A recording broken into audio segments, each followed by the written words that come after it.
Hyderabad Radisson hotel drug party కేసులో కీలక పరిణామం చోటు చేసుకుంది. సినీ దర్శకుడు జాగర్లమూడి రాధాకృష్ణ అలియాస్ క్రిష్ సైబరాబాద్ పోలీసుల విచారణకు హాజరయ్యారు.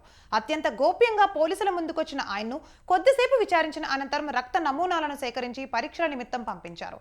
గత నెల 24వ తేదీ రాత్రి డ్రగ్ పార్టీ జరిగిన విషయం మీడియాలో కథనాలు వచ్చాయి. ఆ కథనాలపై క్రిష్ స్పందించి తాను ముంబైలో ఉన్నానని, పోలీసులు ఎప్పుడు పిలిచినా విచారణకు వస్తానని ప్రకటించారు. ఈ నేపథ్యంలో శుక్రవారం విచారణకు రావాలని పోలీసులు కోరగా వచ్చే సోమవారం వస్తారనే ప్రచారం కూడా జరిగింది. కానీ అనూహ్యంగా నిన్ననే హాజరయ్యారు. మరోవైపు ఇప్పటికే ప్రధాన నిందితుడు గజ్జల వివేకానంద్, నిర్భయ్, కేదార్నాథ్ నమూనాలు పాజిటివ్ గా వచ్చినట్లు తెలుస్తూ ఉండడం కేసులో కీలక పరిణామంగా మారింది.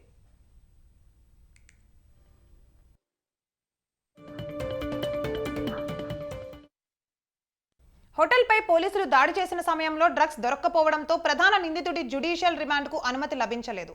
కానీ హోటల్లో లభించిన 3 ఖాళీ ప్లాస్టిక్ పేపర్లతో పాటు ఒక వైట్ పేపర్ రోల్లోని తెల్లటి పొడి ఆనవాళ్లను డ్రగ్ కిట్లో విశ్లేషించి కొకైన్గా గుర్తించారు. ఈ నేపథ్యంలో తర్వాత అరెస్టు చేసిన డ్రగ్ ప్లెడర్ అబ్బాస్తో పాటు మరో నిందితుడు జ్యుడిషియల్ రిమాండ్కు న్యాయస్థానం అంగీకరించింది.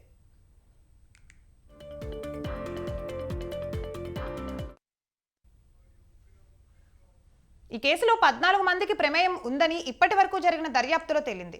వీరిలో లిషి, సందీప్, శ్వేత, నీల్ పోలీసులు ముందుకు రాలేదు.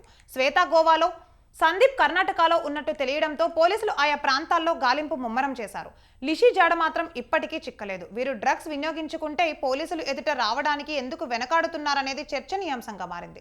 ఆలస్యం చేసే కొద్దీ మూత్ర విశ్లేషణలో డ్రగ్స్ ఆనవాళ్లు తొలగిపోతాయనే కారణంతో కాలయాపన చేస్తున్నట్లు అనుమానాలు వ్యక్తమవుతున్నాయి. ఈ నేపథ్యంలో వీలైనంత తొందరగా వారందరినీ గుర్తించి వైద్య పరీక్షలకు పంపాలనే యోచనతో పోలీసులు గాలింపు విస్తృతం చేశారు.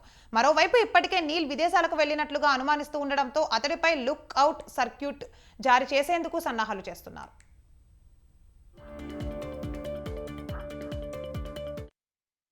డ్రగ్స్ పార్టీకి కొకైన్ సరఫరా చేసింది మీర్జా వహీద్ బేగ్ అని ఇదివరకే గుర్తించిన పోలీసులు అతడిని విచారించడంలో మరో 2 పేర్లను ఆచూకీ లభ్యమైంది. యాకత్పురకు చెందిన బేగ్కు స్థానికులైన ఇమ్రాన్, అబ్దుల్ రెహమాన్ అనే పెడ్లర్ల ద్వారా కొకైన్ సరఫరా అయినట్లు తేలింది. ఈ నేపథ్యంలో వారిద్దరి కోసం సైబరాబాద్ పోలీసులు గాలిస్తున్నారు.